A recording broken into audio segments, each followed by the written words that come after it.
Salut à tous et bienvenue sur Network Foot TV, nouvelle semaine qui commence, un nouveau numéro d'Inside Foot accompagné de vos consultants. Je rappelle, autour de la table, Simon Balachev. Comment ça va Simon? Ça va très bien Bilal, bonjour à tous, petit hommage aux Chiliens et au Chili, il se passe beaucoup de choses là-bas avec Colo Colo de Santiago de Chile. Super le maillot. Kamel Enquera est de la partie, comment ça va Kamel? Ça va, toujours prêt à débattre avec passion. Ouais, ça va, Kamel il est assez serein là, quand on l'entend c'est assez serein. On verra après tout au long de cette émission. Juan José Dorado, comment ça va avec nous aujourd'hui? Muy bien, hola a todos y con ganas de hablar de fútbol. Achille aussi sera avec nous. Ciao, ciao. J'espère que ça va. Voilà, on a fait un peu un tour du monde, ne vous inquiétez pas. On va s'attarder cette fois-ci au Ballon d'Or, à cette saison 2018-2019. Que dire sur ce fameux Ballon d'Or, Simon Balachev? Le Ballon d'Or, à mon sens, historiquement, il doit récompenser le talent, certes, mais également une saison, une performance. Pendant des années, quand il y a eu la jointure, l'alliance avec le trophée FIFA, on a perdu ce côté saison pour récompenser seulement un potentiel. C'est comme ça qu'on s'est retrouvé avec 12 ballons d'or de Messi, 12 ballons d'or de Cristiano Ronaldo. Beaucoup trop. Alors que ces années-là, c'était pas forcément les joueurs les plus en vue ou que peut-être ça n'avait pas été les joueurs les plus importants de la saison. Moi, j'ai toujours en tête l'année 2010. Par exemple, où il n'y a aucun Espagnol catalan récompensé au Ballon d'Or. Pour moi, c'est une aberration. Je ne sais pas pour vous, mais pour moi, c'est une aberration. L'année dernière, on a retrouvé un peu de ça, avec le sacre de Modric, qui fait sens. Non, mais ça aurait pu être un en France. La réglementation avait changé aussi. Pour moi, si le Ballon d'Or en revient à ses origines l'année dernière, après c'est une question de jugement en effet, final, mais tu nommes en effet Modric ou Varane ou Griezmann, parce que c'est eux qui sont peut-être pas aussi talentueux intrinsèquement que Lionel Messi ou Cristiano Ronaldo, mais qui ont fait la meilleure saison 2018. Et c'est ça qui est censé récompenser le Ballon d'Or. Et je terminerai là-dessus. Ouais. L'autre problématique, c'est l'omniprésence des joueurs offensifs. Pour moi, le football, ça se joue à 11 avec un gardien qui auront cette année leur trophée particulier. Ça pose certaines problématiques aussi. Mais c'est aussi des joueurs défensifs qui sont tout aussi importants. J'espère que cette année, Virgil van Dijk tirera son épingle du jeu. Mais d'où Alors Kamel, mais c'est tout le problème des Ballons d'Or, parce que moi je suis totalement en désaccord avec Simon en parlant de Varane, de Griezmann, mais jamais de la vie. Si Griezmann il a le Ballon d'Or, on arrête tout de suite le Ballon d'Or. Donc c'est pareil, les votants. Tu n'as pas compris ce qu'était le Ballon d'Or. Non, mais si, j'ai compris. Permets-moi de comprendre un petit peu. Après, c'est ta façon de penser et moi j'ai ma façon de penser. Donc chacun voit midi, et c'est pareil pour les journalistes. Il y a des journalistes qui vont voter Van Dijk, il y a des journalistes qui vont voter Mané, parce que c'est un choix humain. Donc c'est un choix humain. Généralement, il est pas, tu vois, c'est en fonction des gens, en fonction de leur sensibilité.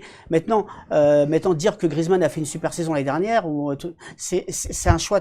Varane, franchement, Van Dijk, il est 100 fois meilleur. Moi, je pense que cette année, c'est vrai. Vu que personne se détache cette année, il n'y a aucun joueur qui s'est détaché réellement. Moi, je pense que le seul joueur qui s'est détaché, c'est Van Dijk. Et moi, je pense que vraiment, le fait de le donner à un joueur défensif, ça serait pas mal. Et surtout, Van Dijk a fait une super saison. On le rappelle, Juan José, la réglementation du Ballon d'Or français à France Football a changé.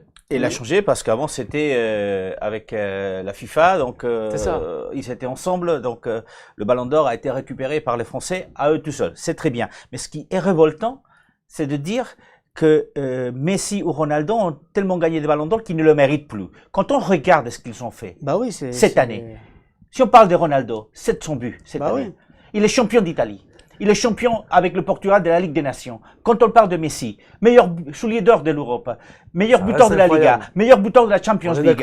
Il n'a pas réussi, la Liga, il n'a pas réussi peut-être avec l'Argentine. Mais l'apport de Messi et de Ronaldo à leur club est une réalité.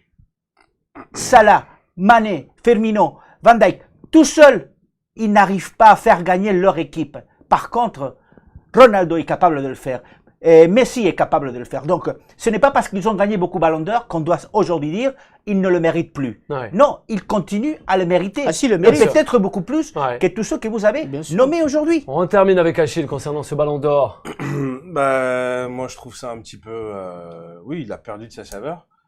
Parce que sans information de ce qui sort un petit peu des médias, Lionel Messi devrait avoir le Ballon d'Or, suivi à 30 voix près par Van Dijk.